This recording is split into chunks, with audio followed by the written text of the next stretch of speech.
Hey everybody, it's Jimmy Bill. So today's video is about how consumer confidence is dropping. So basically, according to these articles, and I'll post them below, for the last 4 months, consumer confidence is dropping. We're going to talk about why it's dropping and what kind of effect it's going to have on the housing market. Now, Bill showed me something earlier about people are confident that, how many people are confident that the price of homes are going to drop? So this is where things can kind of get a little confusing, misconstrued. Yeah. So this is like kind of our theme the last couple of weeks. So the consumer confidence that we're referring to today is more on the entirety of economics. Yeah. What I was referring to and what we were looking at earlier was the percentage of consumers that believe prices are going to continue to plummet in the housing market, where Right. all the data right now is everything is still, this isn't speculative, this is the actual data. Prices are still continuing to rise in our area. Some areas are going down, but overall nationally the consumer confidence is getting better in regards to the prices of homes. stabilizing. Correct. But what the articles that we're talking about is consumer Yep. confidence. Just people aren't feeling good about everything that's going on. They really don't. Right. Okay. And that's what we're going to be talking about today. Why people don't feel good about it. They're uncertain and how it's affecting the housing market. Do me a favor, if you like these kind of videos, consider subscribing. It really helps out the channel. I'll just leave it at that, but it really would appreciate it. Okay. So one of the first thing is, and this fluctuates a lot, is freaking gas prices, Oh, you know? I know. It's insane, the gas. And not only that, you know, let's talk about it a little bit. You know, with gas prices going up, there's a lot of Americans are living, the majority of Americans, I guess, are living paycheck to paycheck, according to these articles. Absolutely, yeah. You know? It's tough, you know, between layoffs, the price of everything has gone up, which we're going to go into, but, you know, gas, it's hard to do without fuel. We have to be able to get where we're going. Yeah, I mean, a lot of people can't afford a simple $400 repair. Right. So basically, if their refrigerator breaks or something breaks that costs $400, they don't have the funds to build it, to fix it. Right. It's insane. So, all right, let's talk about the next one. Inflation. That's the killer. It's the killer. Inflation. Everything is going up right now. And I think everybody that watches us can relate to this. Everything is up. I went and bought, stupid as this sounds, I had this craving for celery. I don't know why. All right, go ahead. And I bought some celery yesterday. It was $3.99 for a bundle of celery. Right, that's right. I mean, food's gone up, everything's gone up. So basically, with inflation, how's it affecting the houses? Insurance is skyrocketing on houses because to replace a window, to replace a roof, to just do anything to a house, the inflation, it costs so much more that it costs the insurance more money. So the insurance rates go up. Yep, because the cost to rebuild or repair homes after damage has gone up, reinsurance has gone up, everything is gone up. So yeah, it's another one. So basically, the other thing that consumer confidence is waning, according to these articles, is people are starting to get laid off. Yeah. The big companies are, you know, laying off people, and it's not so much in the news as I think the ADP numbers are going to be coming out on Friday, but they're expecting more layoffs. Yeah, that's unfortunate that, you know, it's a start, but it's affecting bottom lines, and to keep companies open, you know, unfortunately some people, I guess, have to get laid off. And I mean, in the grand scheme of things, that's kind of, not getting political, but that's kind of going to help in the long run, as I understand it. Well, you know, to slow the market. To slow the market, because if you're not confident in your job, right? Like, I actually met some people last week, and it was a husband and wife, super nice people, and they are buying the house. But they were talking when they were looking at this house, like, please, we can't lose our jobs, either one of us. Right. Because they qualify now with both incomes. Right. But her job seemed a little not as stable as his job, you know?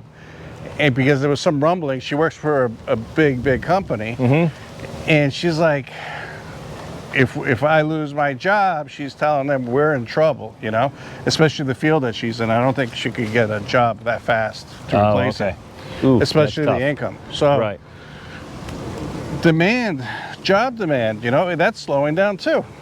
Yep, I still see some signs out there for help wanted and stuff, but you know, I think it's slowing down. I don't see as much anymore. And here's another thing that's, in my opinion, plus it's in the articles, but in my opinion also, and I kind of agree with this one, global, everything that's going on, the Ukraine war, politics, China, you know, China's having a downturn. How's that going to affect us? You know, tensions all over the world.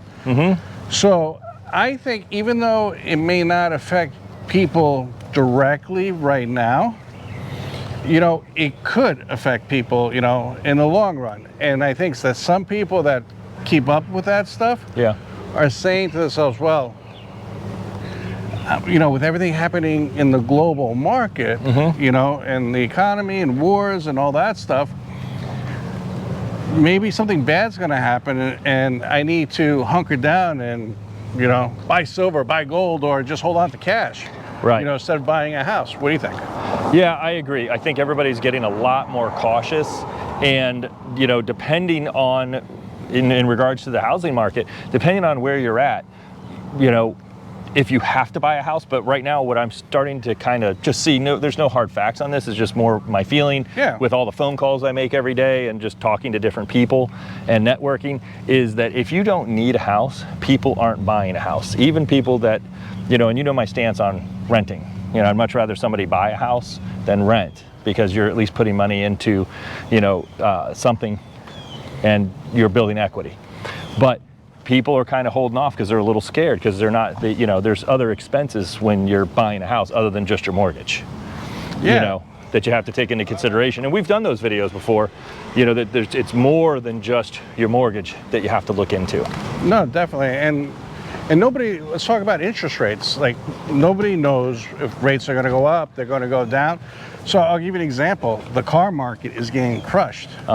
You know, and repos on the car market is freaking insane. It's worse than it's been.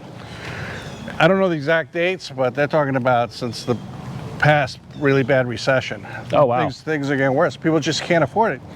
And people are going in there, you know, and some of them have $1,000 car payments, $1,200 car payments, which is insane. Then you have to get insurance.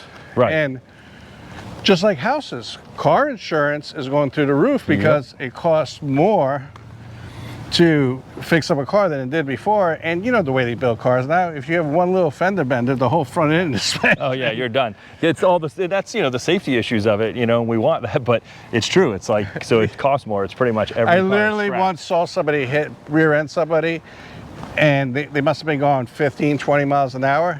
And it literally looked like, let this car go by, it literally looked like he hit him at 60 miles an hour. And I saw it, and it wasn't, airbags go off, the whole front is all crumpled in. And then it's pretty much done.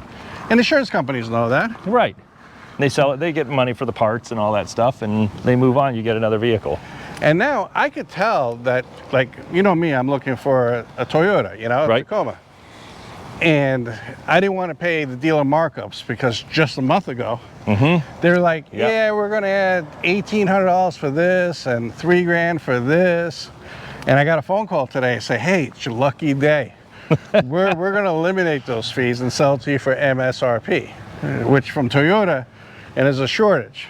But I decided to wait till the 24s come out. So they should have sold it to me back then, a month ago. Should have knocked down a little bit, and they would have moved another product line. Absolutely. All right, let's go over another one. I have one. Business conditions. A lot of companies aren't spending money now to expand. They're just not sure what's going to happen, you know, with the stock market, what's happening. Or if, you know, what's going to happen with the economy, and people don't feel good, you know, of their situations these days. And everything goes back to inflation. Of course it does. It all circles back to the same thing. Yeah, it all circles back to inflation. So, but companies are like, yeah, we wanted to buy those machines or those vehicles or anything, but I think we're going to sit and weigh this one out. What do you think? A lot of businesses cutting back. Yeah, even even not necessarily looking at it on a broad scale, but just look at smaller shops, local places. They're cutting back on things as well. Yeah. I've seen places that were opened on less popular days, and now they're not. Because they're cutting back on staff a little bit to save some costs. I go to a pizza place right near my house, and they had a special 2 slices of the soda. Back when, in my day, it was like $1.25, but that's back in the early 80s.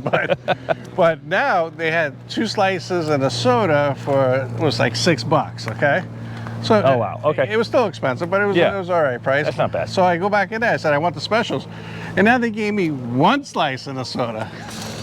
For $6. For $6. Yeah, that's what I mean. So it's coming full circle, and it's affecting everybody, small and large.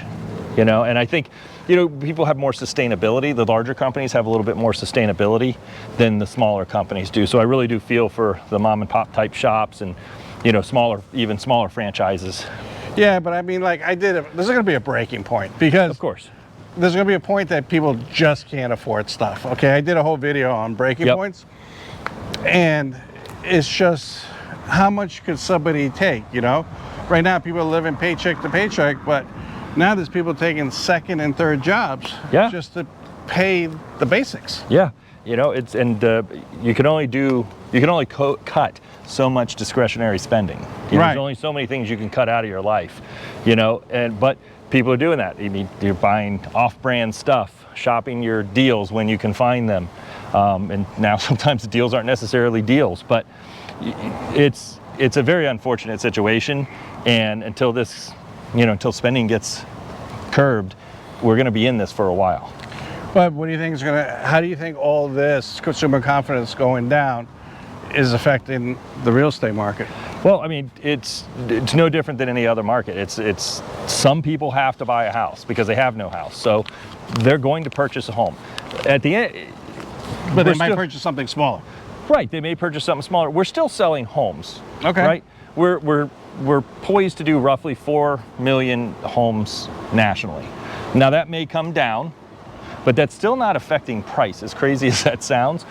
And at least in our market, our prices are creeping up little by little, but that's more normalized.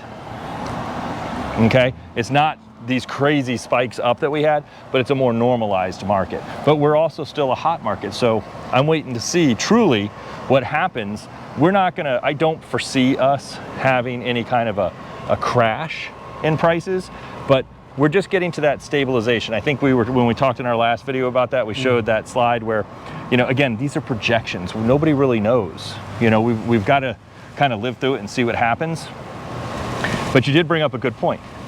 You only lose money if you sell it that year. You only lose money on a house if you sell it, if you buy it. So if you're selling it and you're negative, just because you lose a point or two in equity, but you gained 40, that doesn't mean that you've lost. I mean, technically you've lost money, but you know what I mean. You're not going negative. Right.